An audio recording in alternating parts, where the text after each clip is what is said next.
The wind seems to be in the sails of campaigners looking to keep Britain in the EU, as, for the first time in the Brexit crisis, they see signs of the public mood shifting in their favour. Hundreds of thousands marched in support of EU membership last weekend, and a petition calling for Article 50 to be revoked, reversing Brexit, secured almost 6 million signatures in 10 days.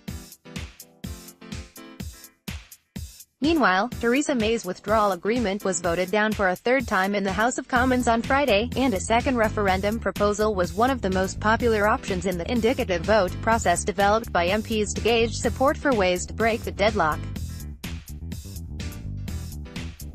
A second referendum has never looked nearer, and polling suggests Remainers would enter the contest narrowly ahead.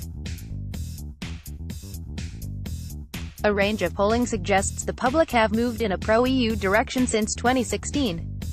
The polling average compiled by Sir John Curtis and the body What UK Thinks puts Remain ahead, by 54 to 46, with practically every poll conducted in the past year or so recording a small Remain lead. The share of the public who think the Leave vote was, in hindsight, the wrong decision, has slowly crept up, and is now consistently above the share who still believe Britain made the right choice. Public approval of May's deal is also exceptionally low, and the share of voters who think it will deliver a good outcome for Britain has fallen steadily. Time, perhaps, to go back to the people? There are certainly good reasons to believe this shift in public opinion is real. The rise in support for Remain is mainly driven by those who did not vote in 2016, either because they abstained or were too young. Abstainers and new voters now heavily back Remain, and their numbers are growing steadily, with about 750,000 new voters joining the electorate each year. Meanwhile, the concentration of Leave support among older voters puts Brexit campaigners on the wrong side of demographic change. There are other headwinds for Brexiters, too.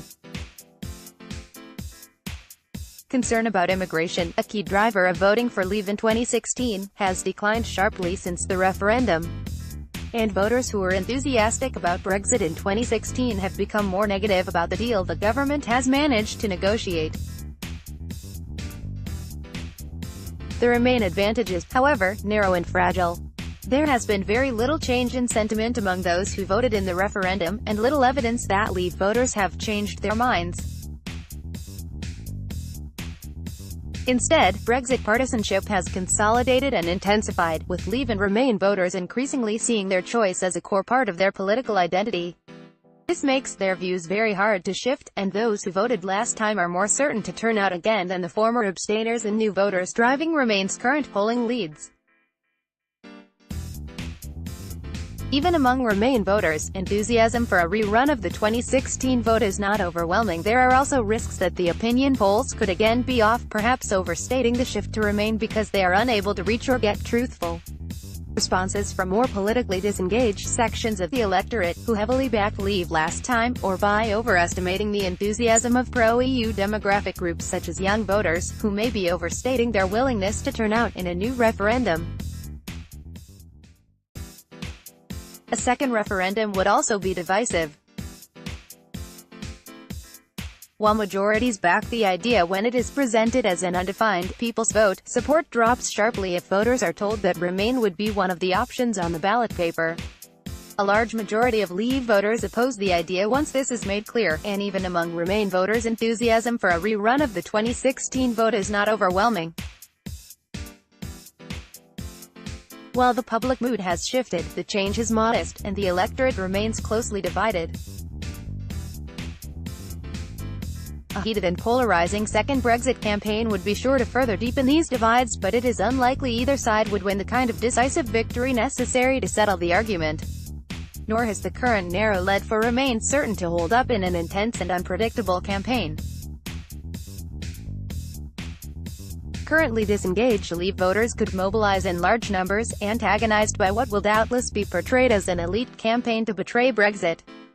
Symbols, slogans and slip-ups could all prove important in shifting the electorate against the EU once again.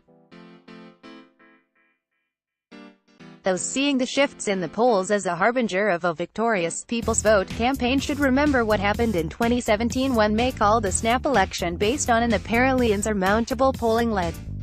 It did not end as expected. Dr. Robert Ford is a professor of politics at the University of Manchester.